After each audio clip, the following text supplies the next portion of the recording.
No?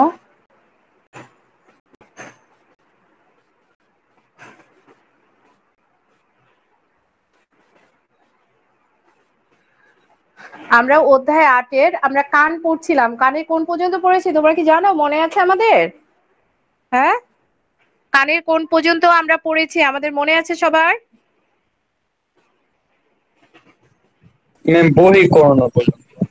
আচ্ছা, আমরা বহিকর্ণ পর্যন্ত পড়েছিলাম এবং বহিকর্ণের যে ৩ টা অংশ পিনা, বহি অডিটরি মিটাস এবং টিম্প্যানিক পর্দা, এই ৩ টা আমরা পড়েছিলাম। কিন্তু কানের ছবিটা আঁকানো হয় নাই। কারণ ওই ক্লাসে আমরা সময় পাই না। এখন আমরা কানের যে আমাদের কানের যে গঠন, মানুষের কানের এই গঠনের ছবিটা আমি আঁকাবো। তোমাদের যেমন বলেছিলাম যে তোমাদের চোখের গঠনের ছবি পরীক্ষায় আসে, সেরকম কানের গঠনের ছবিও তোমাদের পরীক্ষায় আসে। এইজন্য গঠনের ছবিটা আমাদের শিখতে হবে খুব ভালো করে। তো সবাই রেডি হয়ে নাও, সবাই সামনে খাতা পেন্সিল শার্পনার ইরেজার রেডি করে নাও। হ্যাঁ ম্যাম, আমি এখন শুরু করব। তাহলে আমরা আজকে কি আঁকাবো? মানুষের কানের গঠন। তাহলে আমরা কান পড়বো।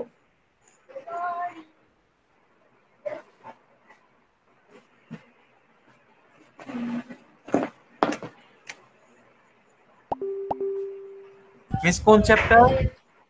আচ্ছা, উপরে লেখাই আছে, দেখো বোর্ড দেখা যাচ্ছে কিনা? দেখা বোর্ড যাচ্ছে দেখা মিস, যাচ্ছে? খেয়াল করিনি মিস। আচ্ছা ঠিক আছে, আমরা অধ্যায় 8 পড়বো। ঠিক আছে, এখন দেখা গেছে? তো আমার মিস আচ্ছা, তোমাদের তো কানের গঠনের ছবিটা আঁকিয়েছিলাম, এখন আমার মনে পড়েছে। মানুষের কানের গঠনের ছবিটা আঁকিয়ে দিয়েছিলাম না তোমাদের? ছবিটা তোমাদের মেসেঞ্জারে দেওয়া হয়নি তাই না? তোমাদের গ্রুপে কি ছবিটা ম্যাম পেয়েছিলে আপনি তোমরা? বলছিলেন ওইটা দিয়ে দিবেন, কিন্তু তখন পরীক্ষার হ্যাঁ, টাইম ছিল তো। তখন হ্যাঁ এই জন্য দেই নাই আমি, যে পরীক্ষার কারণে এটা নিয়ে ব্যস্ত থাকার দরকার নাই, আমি আজকে দিয়ে দিব। ঠিক আছে, তাহলে আমরা কানের গঠনের ছবিটা কিন্তু আঁকিয়েছিলাম। এখন আমরা মধ্যকর্ণ পড়বো। দেখো মধ্যকর্ণের ছবিটা আমি আঁকিয়ে তোমাদেরকে আঁকাচ্ছি, তোমরা আমার সঙ্গে মধ্যকর্ণের ছবিটা আঁকাও। মধ্যকর্ণের ছবিটা খুবই ইজি আর কি। তাহলে আমরা আমাদের মানুষের কানের যে ৩ টা অংশ আছে, বহিকর্ণ, মধ্যকর্ণ এবং অন্তকর্ণ, আমরা পরীক্ষার জন্য আমরা বহিকর্ণ আমরা পড়েছিলাম পরীক্ষার আগে, এবং পরীক্ষার জন্য আমি ছবিটা তোমাদের গ্রুপে দেই নাই, আজকে ক্লাস শেষ হলে দিয়ে দিব। তাহলে বহিকর্ণের পরে কি আমাদের আহ বহিকর্ণের পরে আমাদের মধ্যকর্ণ বা তাহলে বহিকর্ণের পরে কি আমাদের মধ্যকর্ণ, আর মধ্যকর্ণের পরে আমাদের কি আসবে? অন্তকর্ণ। তাহলে আমরা এখন জানবো মধ্যকর্ণ সম্পর্কে, এবং মধ্যকর্ণ সম্পর্কে জানতে গিয়ে আমাদের প্রথমে যেটা জানতে হবে সেটা হলো মধ্যকর্ণের ছবিটা আঁকাইতে হবে। কারণ মধ্যকর্ণে যদি আমরা ছবিটা আঁকাই তাহলে আমরা সবকিছুই পেরে যাব, মোটামুটি বর্ণনাগুলো তখন আমাদের জন্য সহজ হবে। তাহলে মধ্যকর্ণের ছবিটা কেমন দেখো, আমি ক্লাস শেষে ছবিগুলো গ্রুপে দিয়ে দিব তোমাদের।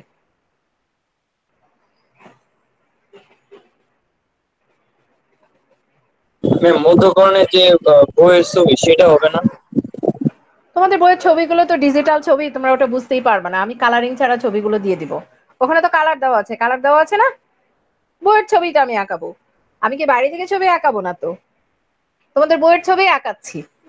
তোমাদের কাছে কালারিং আছে আর আমি কালারিং ছাড়া আঁকাচ্ছি। কারণ দেখো ওই ছবিটা অনেক কালার দেওয়া, অনেক কালার দেওয়া না? ম্যাম প্রত্যেকটা কর্নার ছবি ম্যাম ঠিক আছে, ঠিক আছে। আচ্ছা, মানে কালার ঠিকঠাক দেওয়া কিন্তু ম্যাম মানে ঠিকঠাক। বুঝতে পারছো তোমরা? তোমরা একটু বুঝতে পারছো? হ্যাঁ, কালার দেওয়া হলে কি ছবিগুলো করা যাচ্ছে না। মানে কিছু কিছু আসলে ডিজিটাল করতে গিয়ে ধরো সবকিছু তো ডিজিটাল আসলে বোঝা যায় না, কালারিং করতে গিয়ে এটা একদম হয়ে গেছে ছবিগুলো। তো যাই হোক, তো যে তোমরা বুঝতে পারলেই ভালো, বুঝতে পারলে তো ঠিক আছে। হ্যাঁ, তারপরে আমি ড্র করে দিয়েছি, তোমরা দেখো।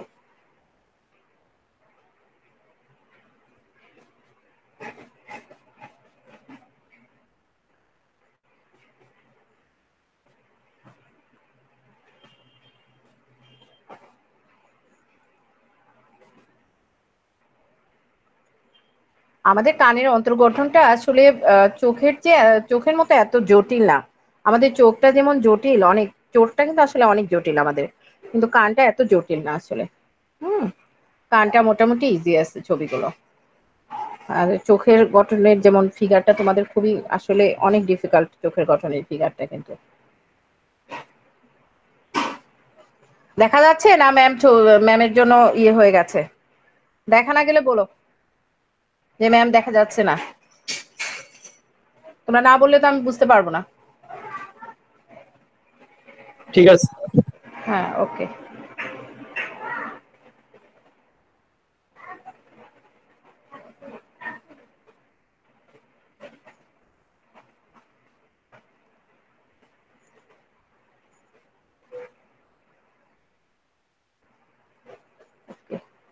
হ্যাঁ, তোমরাও ফিগারটা ড্র করো বাবা, তাহলে কিন্তু হয়ে যাবে। আর না হলেও কিন্তু আসলে যে ম্যাম ড্র করছে আমি পরে করব তাহলে হয় না। হ্যাঁ, কারণ ফিগার গুলো যতবার তোমরা ছবি আঁকাবে ততবার তোমার ছবিটা ব্রেনে কি হবে, সেভ হয়ে যাবে। আর ছবি না আঁকালে আসলে ব্রেনে সেভ হয় না। দেখো আমি কত এই জীবনে যে কতবার এই ছবিগুলো আঁকিয়েছি, তারপরে কিন্তু আমাকে কিছুটা হলেও বই দেখতে হচ্ছে। আমার ব্রেনে কিন্তু এগুলো কিছুটা সেভ করা আছে, কিন্তু এরপরেও কিন্তু আমাকে দেখতে হচ্ছে। এই জন্য তোমরা তোমরা তো আরো জীবনে মনে করো প্রথম আঁকাবে, তো এইভাবে ৮-১০ বার যদি আমরা আঁকাই একটা ফিগার, তাহলে আমাদের, আমি তো তোমাদেরকে এর আগে বলেছি যে একটা ফিগার কমপক্ষে আমাদের ১০ বার আঁকাইতে হয়। আর ১০ বার না আঁকালে আমি এক্সামে গিয়ে কিন্তু ভালোভাবে পারবো না, কারণ আমি ভুলে যাব, আমার ব্রেনে সেভ হবে না। ব্রেনে সেভ করতে গেলে কমপক্ষে ১০ বার।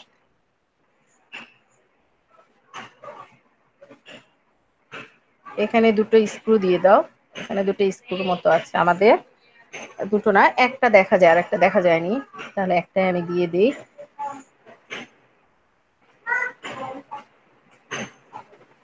ঠিক আছে, এই জায়গাটা একটু কালারিং একটা স্পট চলে আসছে।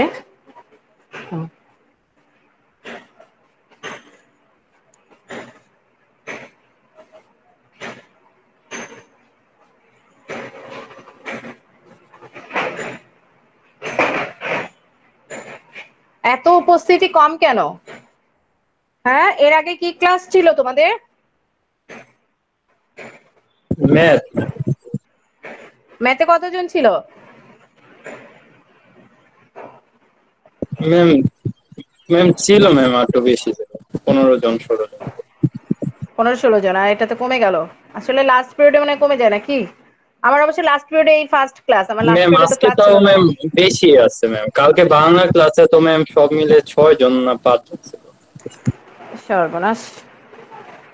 এত তোমরা ক্লাস না করলে কেমন করে হবে? ক্লাসের প্রতি এত অনীহা হলে তো সমস্যা। তোমরাই লুজার হবে বাবা রে। তোমরা বুঝতে পারছো না, আমরা ক্লাস নিচ্ছি তোমাদের জন্যই ভালো। আমরা তো একজন হলেও নিব, কিন্তু কথা হলো যে তোমরা যদি ক্লাস করো তোমাদের জন্য ভালো। অন্যরা কেন করছে না, ওরা বুঝছে না আসলে ক্লাসটা কত দরকার।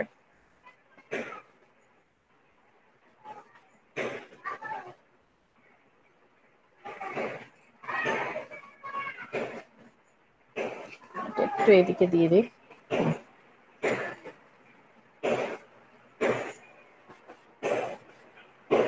ওকে,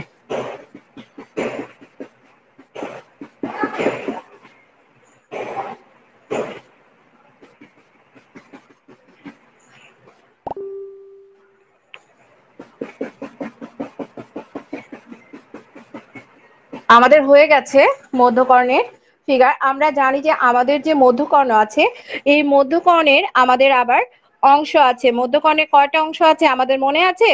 হ্যাঁ, মধ্যকর্ণে কয়টা অংশ পাওয়া যায়? 3টা অংশ। কারণ মধ্যকর্ণের 3টা অংশ কি কি? ইউস্টিশিয়ান নালী, কর্ণাস্থি, আর একটা হলো ছিদ্রপথ। আমরা যে মধ্যকর্ণ পড়ছি, মধ্যকর্ণের কয়টা অংশ? আমরা জানি যে মধ্যকর্ণের 3টি অংশ পাওয়া যায়। মধ্যকর্ণে কয়টি অংশ দেখা যায়? 3টি অংশ। সেই 3টি অংশ কি কি? ইউস্টিশিয়ান নালী, তারপরে কর্ণাস্থি, আর একটা হলো ছিদ্রপথ। মধ্যকর্ণে কয়টি অংশ? 3টি অংশ, ইউস্টিশিয়ান নালী, কর্ণাস্থি আর ছিদ্রপথ। তাহলে আমরা এখন মধ্যকর্ণের যে 3টা অংশ দেখতে পেলাম, ইউস্টিশিয়ান নালী, কর্ণাস্থি এবং ছিদ্রপথ। এর মধ্যে আমি যে মধ্যকর্ণের যে ছবিটা আঁকিয়েছি, এখানে আমরা কর্ণাস্থির যে 3টা অংশ, ম্যালিয়াস, ইনকাস এবং স্ট্রাপিস, এই 3টা অংশ দেখতে পাবো। তাহলে আমরা চিত্রের নাম লিখি, যে চিত্র কি?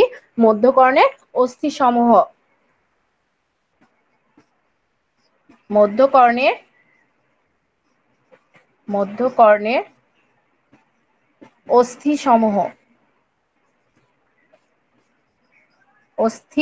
সমূহ তাহলে মধ্যকর্ণের কয়টা অংশ শিখলাম? তিনটা অংশ। একটা কি? একটা ইউস্টিশিয়ান নালী, কর্ণাস্থি, আর একটা হলো ছিদ্রপথ। আমরা ইউস্টিশিয়ান নালী, এটা আসলে আমাদের যে মধ্যকর্ণ আছে একদম মধ্যকর্ণের নিচ থেকে মানে তলদেশ থেকে সৃষ্টি হবে, সৃষ্টি হয়ে আমাদের যে গলবিল আছে এই গলবিল পর্যন্ত এই নালীটা যাবে এবং এই নালীটা খুবই সরু একটা নালী। তাহলে ইউস্টিশিয়ান যে নালী আছে এই ইউস্টিশিয়ান নালীটা কোথায় যাবে? আমাদের মধ্যকর্ণের যে তলদেশ আছে একদম নিচের দিক থেকে সৃষ্টি হয়ে আমাদের গলবিল পর্যন্ত যাবে এবং এই নালীটা খুবই কি সরু প্রকৃতির সরু একটা নালী। এবং এই যে টিম্প্যানিক পর্দা আছে এই টিম্প্যানিক পর্দার উভয় পাশে কি করবে? বায়ুর চাপের সমতা রক্ষা করা এর কাজ। তাহলে আমরা যে ইউস্টিশিয়ান নালী পড়লাম, ইউস্টিশিয়ান নালী কোথায়? আমরা ইউস্টিশিয়ান নালী যে আমার মধ্যকর্ণের যে তলদেশ আছে এই তলদেশ থেকে সৃষ্টি হয়ে একদম আমাদের গলবিল পর্যন্ত সে কি হয়েছে? গিয়েছে বিস্তৃত। এবং এটা কেমন? এটা দেখতে সরু। এই নালীটা কেমন? সরু। এবং এই নালীটার কাজ কি? এই যে টিম্প্যানিক যে পর্দা আছে, আমরা জানি আমাদের কানের পর্দার নাম হলো টিম্প্যানিক পর্দা, এই টিম্প্যানিক পর্দার উভয় পাশে বায়ুর চাপ সমান রাখা। এবং এর কারণে সমান রাখে বলে আমাদের কি হয় না, আমাদের যে কর্ণপটল আছে এটা ফেটে যায় না এবং এটা ফেটে যাওয়া থেকে রক্ষা করে এটা এই ইউস্টিশিয়ান নালী। তাহলে ইউস্টিশিয়ান নালী আমরা বুঝেছি সবাই? ইউস্টিশিয়ান নালী বুঝেছো বাবা? না ম্যাম। আচ্ছা, বোঝো না। ইউস্টিশিয়ান নালীটা প্রথমে নিজেকে প্রশ্ন করবা যে কোথায়, সে কার অংশ? আমরা জানি মধ্যকর্ণের অংশ, তাই না? তাহলে এটা কোথা থেকে সৃষ্টি হয়? মধ্যকর্ণের একদম তলদেশ থেকে, একদম নিচ থেকে সৃষ্টি হয়ে কোথায় যায়? আমাদের যে গলবিল আছে এই গলবিল পর্যন্ত সে গিয়েছে। সে দেখতে কেমন? সরু নালী। সে দেখতে কেমন? সরু নালী। তার কাজ কি? আমাদের কানের একটা পর্দা আছে, সে পর্দার নাম কি? টিম্প্যানিক পর্দা। এই পর্দার উভয় পাশে বায়ুর চাপ সমান রাখা মানে সমতা বিধান করা। আর এই যে সমতা বিধান করে জন্যই আমাদের এই পর্দাটা ফেটে যায় না। বোঝা গেছে? জি ম্যাম। এখন বুঝেছো? ওকে। এরপরে আমরা জানি যে মধ্যকর্ণের তিনটা অংশ, একটা ইউস্টিশিয়ান নালী, একটা কর্ণাস্থি আর একটা ছিদ্রপথ। এখন আমরা জানবো কর্ণাস্থি। আমরা জানি যে কর্ণাস্থি কোথায়? আমরা আমাদের কানের ভিতরে গর্ত দেখতে পাই, তোমরা দেখতে পাও? কটন বার যখন আমরা ঢুকাই তখন কিন্তু আমরা দেখি যে কটন বার যদি ছেড়ে দেয় একটা গর্তে গিয়ে আটকে থাকে। খেয়াল করেছো কখনো? তো এই যে আমাদের যে মধ্যকর্ণের যে গহ্বর আছে এই গহ্বর গুলো তারা কিন্তু অনেকগুলো, এখানে কি আছে? পেশি আছে। এই তারা অনেকগুলো কি দিয়ে ম্যাম যুক্ত এই থাকে? চিত্রে কি ও যে কোন অঙ্গ কোনটা এটা নাম লিখতে হবে না? এই যে এক্ষুনি দিব পড়া ওই জায়গায় আসার পরে নামটা দিয়ে দিব। আচ্ছা, তাহলে আমরা মধ্যকর্ণের যে গহ্বর আছে এই গহ্বর আমরা জানি যে পেশি দিয়ে যুক্ত থাকে। এই গহ্বরগুলো কি দিয়ে যুক্ত থাকে? পেশি দিয়ে যুক্ত থাকে এবং যুক্ত হয়ে তারা কেমন থাকে? এখানে দেখো যে ছবিতে দেখো তো যে এটা একটা গর্ত, এটা একটা গর্ত, এটা একটা গর্ত। গর্ত কিনা বলো, খেয়াল করো তো। এখানে কিন্তু একটা গর্ত আছে, কিন্তু তারা কিন্তু প্রত্যেকের সঙ্গে কি দিয়ে যুক্ত আছে? কিন্তু তারা তো কি দিয়ে যুক্ত নাই? লোহা দিয়ে যুক্ত নাই, সুপার গ্লু দিয়ে যুক্ত নাই। তারা কি দিয়ে যুক্ত আছে? রশি দিয়ে যুক্ত নাই, তারা পেশি দিয়ে যুক্ত থাকে। তারা কি দিয়ে যুক্ত থাকে? পেশি দিয়ে যুক্ত থাকে। এবং পেশি দিয়ে যে যুক্ত হয় এবং ক্রমান্বয়ে যে সাজানো থাকে, এই সাজানো তিনটা এখানে ছোট অস্থি আছে। কয়টা অস্থি আছে এখানে? তিনটা ছোট অস্থি বা হাড় আছে। তিনটা ছোট যে অস্থি আছে সে অস্থিগুলো কি কি? এই যে এক্ষুনি নাম দিব, দেখো। একটা হলো এই যে বেলুনের মতো, এটা কি একটা বেলুন না? এই বেলুনের মতো যে অস্থিটা এটাকে বলা হচ্ছে হলো ম্যালিয়াস। এটার নাম কি? ম্যালিয়াস। ম্যালিয়াস। এরপর দেখো এখানে একটা দেখা যাচ্ছে অস্থি, এটা কিন্তু এটা নেহায়ের মতো বলা হয়। এই অস্থিটাকে বলা হচ্ছে হলো ইনকাস। এই অস্থিটাকে কি বলা হচ্ছে? এই অস্থিটাকে বলা হচ্ছে, এই যে দেখো এই অস্থিটা হলো ইনকাস। ইনকাস। এখানে যে তিনটা ছোট অস্থি থাকে ইনকাস। এখানে দেখো আর একটা অস্থি আছে, এই অস্থিটা আমি সমাপ্ত করিনি, এর ভিতরে আবার এরকম করে একটু দেওয়া আছে অস্থির ভিতরে, হ্যাঁ, আমরা যেটা কুচকুচি বলি, হ্যাঁ, নরম হাড়। তো এইটা হলো, এই অস্থিটাকে বলা হচ্ছে, এই যে দেখো এখানে যে অস্থিটা তোমরা দেখতে পাচ্ছ, এই অস্থিটাকে বলা হচ্ছে স্ট্রাপিস। মানবদেহের সবচেয়ে ছোট অস্থির নাম কি জানো? মানবদেহের সবচেয়ে ছোট অস্থির নামই স্ট্রাপিস। স্টেপিস। হ্যাঁ, এই ছোট এই স্ট্রাপিস হলো, এই যে এই অস্থিটাকে বলা হচ্ছে কি স্ট্রাপিস। তাহলে আমরা দেখলাম যে কর্ণাস্থি যে আছে, কর্ণাস্থিটা আমাদের মধ্যকণে কি আছে, গহ্বর আছে, এবং এই গহ্বরগুলো কতগুলো পেশি দিয়ে তারা যুক্ত হয়েছে, এবং এই যে পেশি দিয়ে যুক্ত হয়েছে তখন তাদেরকে কি করা হয়েছে, সুন্দরভাবে তারা সাজানো, এবং এই যে সুন্দরভাবে যে পেশি দিয়ে সাজানো, সেখানে কি আছে, তিনটা ছোট অস্থি আছে। সেই তিনটা ছোট অস্থি কি কি, একটা হচ্ছে ম্যালিয়াস, ইনকাস আর একটা স্ট্রাপিস। তাহলে তিনটা ছোট অস্থি কি কি, তিনটা ছোট অস্থি আমরা দেখতে পাচ্ছি, ম্যালিয়াস, ইনকাস আর একটা হলো স্ট্রাপিস। তোমরা ছবিতে দেখতে পাচ্ছ, ছবি ক্লিয়ার বোঝা যাচ্ছে? ডান পাশে ঘুরাইতে হবে, মানে আপনার বাম পাশে ঘুরাইতে হবে ক্যামেরা মিস। এদিকে হ্যাঁ হ্যাঁ, হয়েছে, যথেষ্ট। যথেষ্ট। আচ্ছা, তাহলে ম্যালিয়াস, ইনকাস এবং স্ট্রাপিস, তিনটা আমরা অস্থি পেয়েছি, এবং এই তিনটার মধ্যে আমরা জানি যে স্ট্রাপিস সবচেয়ে ছোট অস্থি। এখন দেখো ম্যালিয়াসটা কেমন, আমি একটু আগে বলেছিলাম যে এটা একটা কিছুটা বেলুনের মতো, এটা আসলে একটা হাতুড়ির মতো একটা অস্থি, এবং এই অস্থিটা দেখো একদিকে কিন্তু যুক্ত আছে, কি আছে, একদিকে যুক্ত থাকবে আমাদের যে টিম্পেনিক পর্দা আছে এই পর্দার সাথে, এবং অন্যদিকে দেখো এই অস্থিটা, এই যে একদিকে দেখো এখানে কিন্তু একটা, এই যে দেখো এখানে কিন্তু সে একটা পর্দার সঙ্গে যুক্ত আছে এই অস্থিটা, এটা হলো আমাদের টিম্পেনিক পর্দা। আর আরেকদিকে কিন্তু যুক্ত আছে কার সঙ্গে, আমি জানি যে এটা হলো কি ইনকাস, আরেকদিকে কার সঙ্গে যুক্ত আছে, ইনকাসের সাথে। তাহলে ম্যালিয়াস যে অস্থিটা, এই অস্থিটা আমরা দেখতে পাচ্ছি এটা কেমন, হাতুড়ির মতো, এটা একদিকে টিম্পেনিক পর্দার সাথে, আর একদিকে কার সাথে, ইনকাসের সাথে যুক্ত থাকে। দেখো এই যে ইনকাসের সঙ্গে যুক্ত আছে, এই যে ইনকাসের সঙ্গে যুক্ত আছে, ম্যাম দেখতে পাচ্ছ? স্টেপিসের ভিতরে কি দিচ্ছেন ওইটা? স্টেপিসের ভিতরে আসলে এটা আমাদের যে এখানে ফেনেস্টা ওভালিস থাকে, মানে ইনকাস ফেনেস্টা ওভালিসের একটা ছিদ্র আছে এখানে ফেনেস্টা ওভালিস নামে, হ্যাঁ, এই ছিদ্রের গায়ে সেটা বসানো থাকে। তো এই ছিদ্রটাকে তো আমরা চিন্তা করি যে এটা হলো ফেনেস্টা ওভালিস, হ্যাঁ, এই ছিদ্র, কিন্তু না, এটা হলো এই ছিদ্রের গায়ে সে যেহেতু বসানো আছে এটাকে বলা হচ্ছে এটা একটা ফেনেস্টা ওভালিস। ঠিক আছে?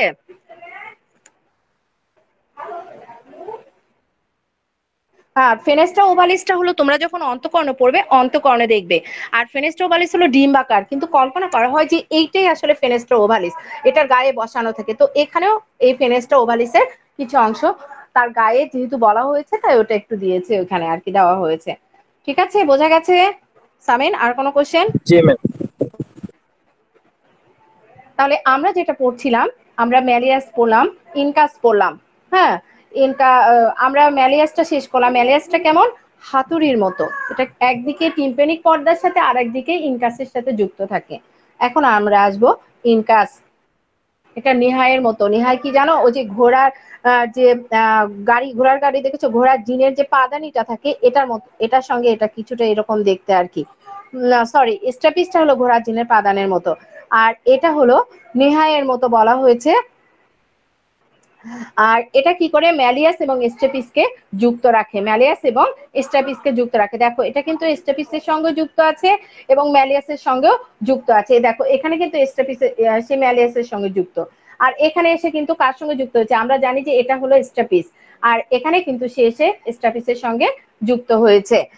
আর এরপরে আসলো স্টাপিস। স্টাপিসটা হলো ঘোড়া জিনের যে পাদানি আছে এই পাদানির মতো, এটা হলো বলা হয়েছে যে একটা ত্রিকোণাকার অস্থি, এবং এখানে আমি একটু আগে বলেছিলাম যে একদিকে ইনকাসের সাথে আর একদিকে সে দেখো এখানে ফেনেস্টা ওভালিসের সাথে যুক্ত থাকে, এবং এই যে ফেনাস্টা ওভালিস এটা একটা ছিদ্র, ফেনেস্টা ওভালিসের মাধ্যমে কি করে শব্দ সে মধ্যকর্ণ থেকে অন্তঃকর্ণে প্রবেশ করে। এই ফেনেস্টা ওভালিসটা কি কাজ করে, এই ফেনেস্টা ওভালিসের মাধ্যমে শব্দ আমাদের মধ্যকর্ণ থেকে কোথায় যায়, অন্তঃকর্ণে প্রবেশ করে। তাহলে আমরা এই যে আমাদের যে, এবং স্টেপিস তো আমরা জানি যে এটা একটা ক্ষুদ্রতম অস্থি, তাহলে আমরা আমাদের যে কানের যে মধ্যকর্ণ আছে, মধ্যকর্ণ সম্পর্কে আমরা জানলাম। এখন মধ্যকর্ণের কাজ কি? হ্যাঁ, মধ্যকর্ণের কাজ হলো এখানে যে অস্থিগুলো আছে, এই অস্থিগুলো বহিঃকর্ণের যে টিম্প্যানিক পর্দা আছে এখান থেকে শব্দ তরঙ্গ অন্তঃকর্ণের অভ্যন্তরে একটা পেরিলিম্ফ নামক ছিদ্র আছে, এই পেরিলিম্ফে বহন করে। তাহলে আমরা বহিঃকর্ণ মধ্যকর্ণ বুঝেছি। হ্যাঁ, কারো কোনো বোঝার সমস্যা? মধ্যকর্ণ তাড়াতাড়ি বলো। এখন আমরা যাব অন্তঃকর্ণ। আমাদের অন্তঃকর্ণ পড়লে শেষ, তাই না? তাহলে কানের গঠন আমরা শেষ করে ফেলতে পারবো। তাহলে অন্তঃকর্ণ পড়তে গিয়ে, সরি, অন্তঃকর্ণের দেখছো, তোমরাও বলনি অন্তঃকর্ণের স্পেলিংটা। তাহলে অন্তঃকর্ণের যে ছবিটা, আমরা দেখো অন্তঃকর্ণের ছবিটা খুবই সহজ। আমি একটু হালকাভাবে এখানে আঁকাচ্ছি, তোমরাও আঁকাও, আঁকাইতে চাইলে আঁকাইতে পারো।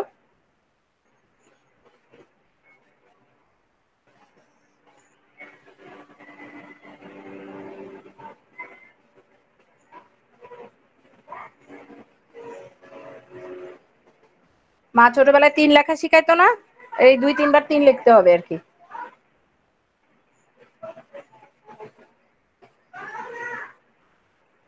মিস এটা তো 3-এর থেকেও কঠিন। ৩-এর থেকেও কঠিন? না, এটা হলো শামুকের প্যাচ। এটা কিসের প্যাচ জানো? শামুকের প্যাচ। তাহলে দেখো, এটা শামুকের প্যাচ। শামুক দেখেছো? শামুক ঝিনুক আমরা দেখেছি না, সেই জি শামুক মিস। ঝিনুকের প্যাচ আর কি। মিস হ্যাঁ, বিচ ওইটার থেকে প্যাচ। উঠাইতাম মিস। হ্যাঁ, মিস কক্সবাজারে বিচে পাওয়া যায় সকালে গেলে। শুধু শুধু কক্সবাজারের বিচে পাওয়া যায়, আর কোথাও পাওয়া যায় না? না, আমি হ্যাঁ, মিস কক্সবাজারই পাইছি, আর কোথাও এখনো পাইনি আর কি। দোকানে পাওয়া যায় তাহলে তুমি বেচে। দোকানে পেয়েছো, কাঁটাবনে পাওয়া যায় না? জি যারা আমরা মিস। কক্সবাজারে যাইনি তারা কাঁটাবনে যাব। হ্যাঁ, কাঁটাবনে গেলে শুধু এটাই দেখতে পাবো না, আরো অনেক কিছু দেখতে পাবো, তাই না? কখনো? হ্যাঁ, জি মিস, গেছি তো মিস অনেকবার। অনেকবার গেছি। কি দেখতে গেছি? মিস কাজে গেছি, আর কি দেখতে যাব, দেখার তো কিছু নাই। ওরে আল্লাহ, কি বলে? কাঁটাবনে বলে দেখার কিছু নাই, যত অ্যানিমাল কাঁটাবনে। যেটা আমরা চিড়িয়াখানা, আমাদের তো যে চিড়িয়াখানা, আসলে আমাদের চিড়িয়াখানাটা তো এত ইয়ে না, ডেভেলপ না। হ্যাঁ, এত অ্যানিমেলও আমাদের নাই, যেটা আমরা চিড়িয়াখানা দেখতে পাবো না, কাঁটাবনে গেলে আমরা সেটা দেখতে পাবো, এটা জানো তো? জি মিস, কুকুর থেকে বিড়াল হুম। সব পাওয়া যায়। ওইটার কথাই মনে আসলো না? ম্যাম ক্যামেরাটা একটু ঘোরান। আর একটু ঘোরাবো? হ্যাঁ, ঘোরাচ্ছি। এই তো, তোমরা বললেই ঘোরাবো, আমি তো আর বুঝতে পারি না। আর তোমরা একটু না, নিচে ম্যাম। আর একটু নিচে দিতে হবে। ঠিক আছে, জি ম্যাম। ওকে। মেজারমেন্টটা তোমাদের সবসময় বলি যে তোমরা বলবা, কারণ না বললে তো আমি বুঝবোই না। আমি তো আমার মতো নিয়ে ইয়ে করবো, সেট করে নিয়ে রেখে দেবো। আসলে ওখানে অনেক জাতের কুকুর আছে, যেটা আমাদের দেশে তো, মানে কি বলবো, আমাদের দেশিগুলোও কম না। হ্যাঁ, আমাদের দেশি যে জাতের কুকুরগুলো আছে সেগুলো কিন্তু কম না।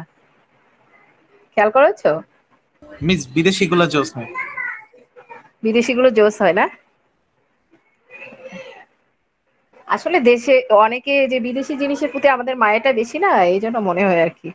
আমাদের দেশের গুলো কিন্তু এক্সেপশনাল, এবং ওরা অনেক বুদ্ধিমান। বিদেশি জি গুলো মিস, কিন্তু বোকা রাতে মিস হয়। কনসার্ট করে মিস গলিতে।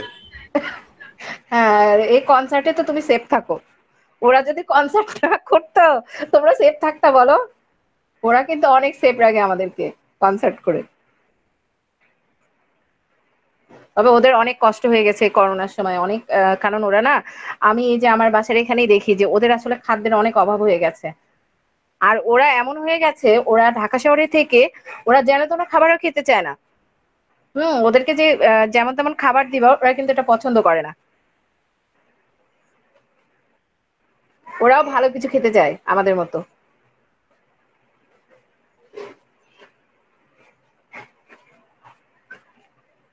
তবে অনেক সংস্থা থেকে ওদেরকে মাঝে মাঝে দেখি যে খাবার দিয়ে যায়। জি মিস, অনেকেই দেয় দেখে এখন।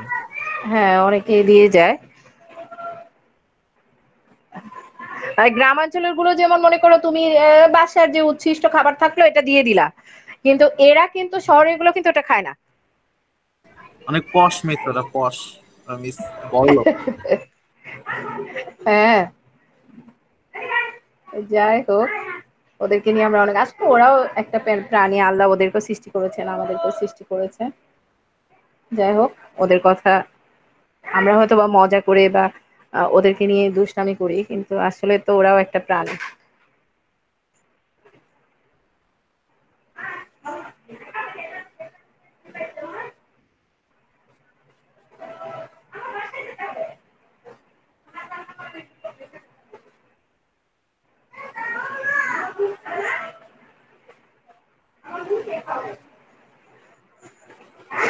ওকে, মোটামুটি হয়ে গেছে ছবিটা। হুম, ক্লাস শেষে তোমরা সবাই ছবিগুলো পেয়ে যাবে।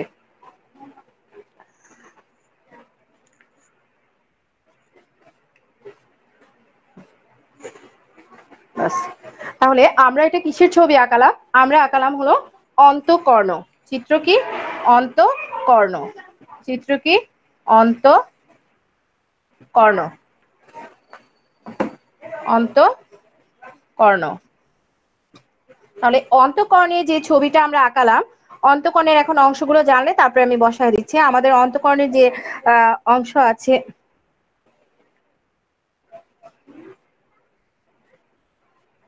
অন্তঃকর্ণের আমরা জানি যে অন্তঃকর্ণের কয়টা অংশ আমরা এর আগে দেখেছিলাম। অন্তঃকর্ণের আমরা অংশ দেখেছিলাম এখানে, সেভাবে আলাদাভাবে আমরা অংশ দেখি না। একটা হলো ভারসাম্য অঙ্গ আর একটা হলো শ্রবণ অঙ্গ এখানে ছিল। তো তার আগে একটা কথা বলি যে আমরা যে মধ্যকর্ণ যখন পড়েছিলাম তখন মধ্যকর্ণে কিন্তু আমরা তিনটা অংশ দেখেছিলাম। একটা কর্নার, একটা হলো স্টেশনারি কর্নাসি, আর একটা হলো ছিদ্রপথ। তো ছিদ্রপথটা কিন্তু আমরা আসলে বলেছি কিনা আমার মনে হয় ছিদ্রপথটা তোমাদেরকে বলা হয়নি। কারণ এখানে কয়টা ছিদ্রপথ থাকে? দুইটা ছিদ্রপথ থাকে। আমরা যখন কানের গঠন পড়েছিলাম তখন ছবি আঁকিয়েছিলাম, তখন আমরা দেখেছিলাম যে কয়টা ছিদ্রপথ আছে? দুইটা। একটা কি? একটা ফেনেস্ট্রা ওভালিস আর একটা হলো ফেনেস্ট্রা রোটান্ডা। আমরা যখন কানের গঠন লিখেছিলাম তখন মনে করে দেখো, ম্যাম বলেছিল যে ছিদ্রপথ কয়টা থাকে? দুইটা। একটা ফেনেস্ট্রা ওভালিস আর একটা ফেনেস্ট্রা রোটান্ডা। আমরা ফেনেস্ট্রা ওভালিসের কাজ জানলাম যে ফেনেস্ট্রা ওভালিসের কাজ হলো সে মধ্যকর্ণ থেকে শব্দ তরঙ্গ কোথায় প্রেরণ করে? অন্তঃকর্ণে। এবং যখন এই শব্দ তরঙ্গ তারপর সেখান থেকে ককলিয়া যায়, ককলিয়া যাওয়ার পর ফেনেস্ট্রা রোটান্ডার মাধ্যমে সে বাইরে চলে আসে। তাহলে আমরা যে ছিদ্রপথ পড়লাম, আমরা দেখলাম যে আমাদের কানের কয়টা ছিদ্রপথ থাকে? দুইটা। একটা হলো ফেনেস্ট্রা ওভালিস আর একটা ফেনেস্ট্রা রোটান্ডা। ফেনেস্ট্রা ওভালিস যে ছিদ্রপথ, আমরা দেখলাম যে ফেনেস্ট্রা ওভালিসের মাধ্যমে কি হয়? আমাদের মধ্যকর্ণ থেকে শব্দ তরঙ্গ কোথায় যায়? অন্তঃকর্ণে যায়। এবং এই অন্তঃকর্ণ থেকে তারপরে কোথায় যায়? ককলিয়া যায়। ককলিয়া যাওয়ার পর ককলিয়া থেকে ফেনেস্ট্রা ওভালিসের মাধ্যমে সে বাইরে চলে আসে। বোঝা গেছে ছিদ্রপথটা? এখন আমরা অন্তঃকর্ণ সম্পর্কে জানবো। আমাদের যে অন্তঃকর্ণ আছে, এই অন্তঃকর্ণটা, আচ্ছা তোমাদের বইয়ে ছবিটাই দেওয়া আছে, শুধু কালারফুল তোমরা দেখতে পাচ্ছ। হ্যাঁ, তো আমাদের যে অন্তঃকর্ণ, এটা সাধারণত আমাদের যে করটি আছে, এই করটির যে অডিটরি ক্যাপসুল বা শ্রুতি কোটর, হ্যাঁ, এখানে একটা অস্থি আছে, পেরিওটিক অস্থি। এই পেরিওটিক অস্থির ভিতরে সে অবস্থান করে। তাহলে আমরা আমাদের যে অন্তঃকর্ণ, আমাদের অন্তঃকর্ণ কোথায় অবস্থান করে? আমাদের অন্তঃকর্ণ দেখলাম আমাদের যে করটি আছে, এই করটি শ্রুতি কোঠরে সে অবস্থান করে। সেখানে একটা পেরিওটিক অস্থি আছে, এই অস্থির ভিতরে সে অবস্থান করে। এবং এই যে পেরিওটিক অস্থির ভিতরে যে আমাদের অন্তঃকর্ণ ম্যাম এটা অবস্থান চিত্রটা করছে, কি অন্তঃকরণের অস্থি সমূহ? অন্তঃকর্ণের ছবি এটা, অস্থি না।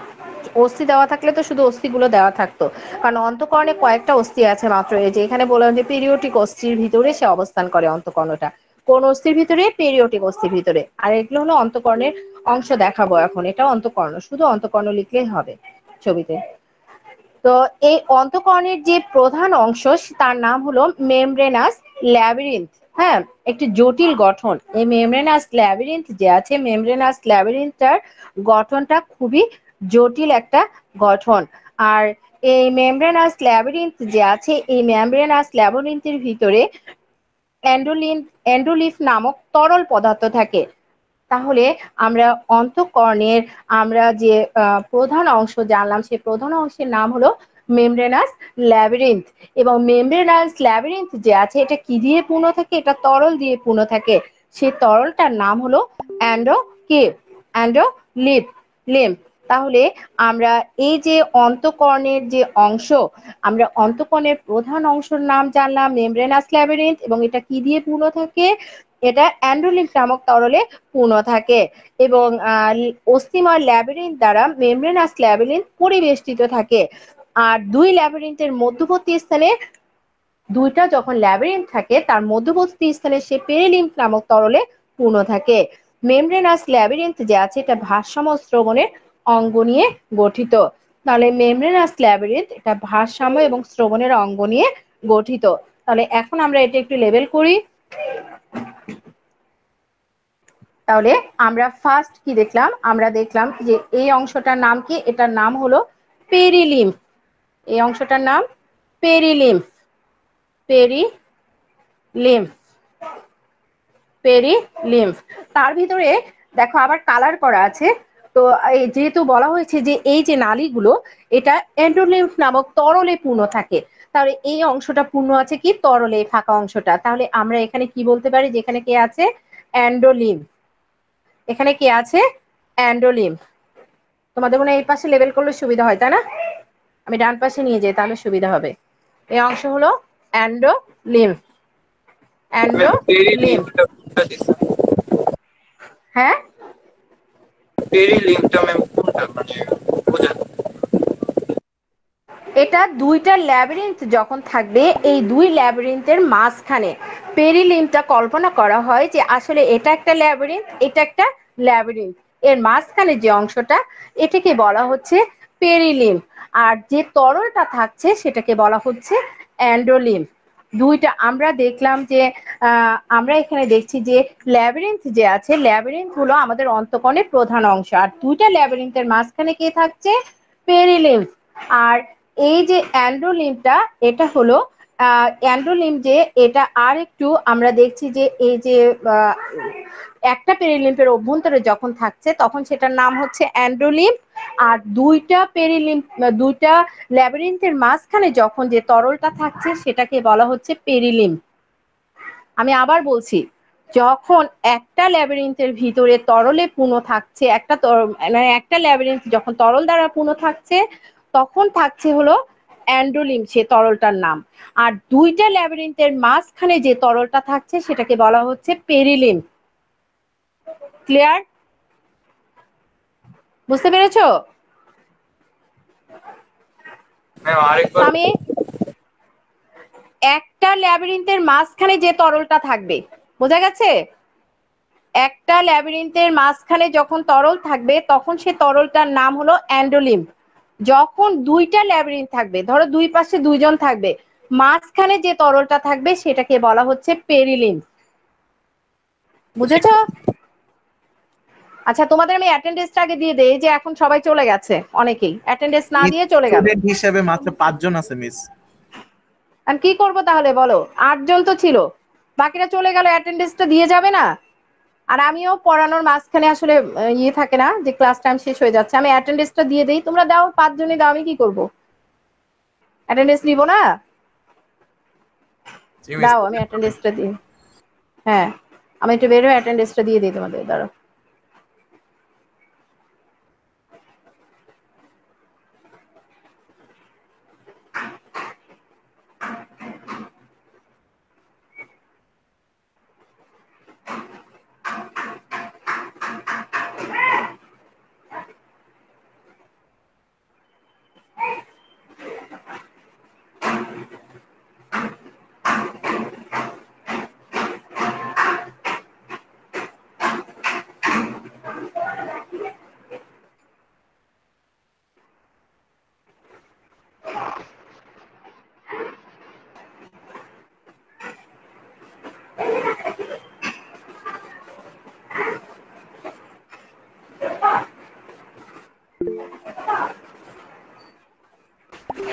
অ্যাটেন্ডেন্স শিট দিয়েছি তোমাদের।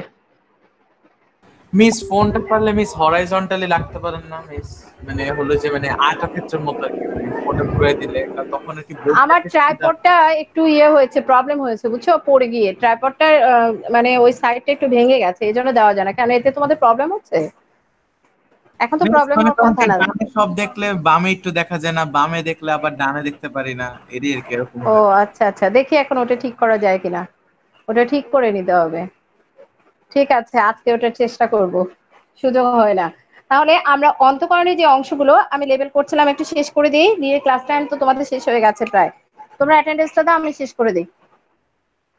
আচ্ছা, এরপর দেখো এখানে যে নালীটা এই যে উঁচু হয়ে আছে, এটাকে বলা হচ্ছে হলো পার্শ্বীয় অর্ধবৃত্তাকার একটা নালী। এটা হলো পার্শ্বীয় অর্ধবৃত্তাকার নালী। পার্শ্বীয় পার্শ্বীয় অর্ধ বৃত্তাকার নালী। পার্শ্বীয় অর্ধবৃত্তাকার নালী। তাহলে পার্শ্বীয় অর্ধবৃত্তাকার নালী। এরপর আছে তার নিচে যে অংশটা, এটাকে বলা হয় পশ্চাৎ অর্ধবৃত্তাকার নালী। তারপর আমরা যেটা দেখব, এই যে ভিতরে যে অংশগুলো, এটা হলো একটা অ্যাম্পুলা। এরপরে আছে এই যে ঢেউয়ের মতো ভেস্টিবল। এরপর আছে হলো এই যে পার্শ্বীয় আমরা, অর্ধবৃত্তাকার নালীটা কোনটা? হ্যাঁ বুঝতে পারি না। ম্যাম পার্শ্বীয় অর্ধবৃত্তাকার নালী ম্যাম, ওইটা দাগটা ম্যাম। না, এই যে এটা যে বেরিয়ে আছে তোমার, এই নালীটাকে যেটা উঁচু বের হয়ে যাওয়া, এটাই হলো পার্শ্বীয় অর্ধবৃত্তাকার নালী। বড় যে নালীটা এই যে এরকম উঁচু হয়ে থাকা, এই প্যাচটাই হলো অর্ধবৃত্তাকার নালী। হ্যাঁ, এখানে যে নালীটা এইভাবে বের হয়ে আছে, এটা হলো পার্শ্বীয় অর্ধবৃত্তাকার নালী। এই নালীটাকে বলা হচ্ছে কি পার্শ্বীয় অর্ধবৃত্তাকার নালী। দেখো আমি বোল্ড করে দিয়েছি, দেখেছো, দেখা যাচ্ছে? এই যে পার্শ্বীয় অর্ধবৃত্তাকার নালী। তারপরে নিচে আছে পশ্চাৎ অর্ধবৃত্তাকার নালী। এখন আর ম্যাডামের সময় নেই, তোমাদের টাইম শেষ হয়ে গেছে। তো এই হলো মোটামুটি আমাদের আজকে আমরা যে কানের যে গঠন আজকে আমরা শেষ করলাম। তোমরা বাসায় পড়বে, ঠিক আছে বাবা? সবাই অ্যাটেন্ডেন্স দিয়েছো? অ্যাটেন্ডেন্স দিয়েছি আমরা? ম্যাম এই জি তিনটা মিস। দিলে হবে? হ্যাঁ, এই দিতে তিনটা পেরেছি। অঙ্কের নাম লিখতে হবে? আচ্ছা, আমি ছবি পাঠিয়ে দিচ্ছি, তোমাদের সমস্যা থাকলে নেক্সট ক্লাসে দেখাই দিব, ঠিক আছে? ওকে, আল্লাহ হাফেজ। আসসালামু আলাইকুম। সবাই ভালো থেকো, বেশি বেশি করে খাবে। আল্লাহ। আল্লাহ হাফেজ। আল্লাহ হাফেজ মিস।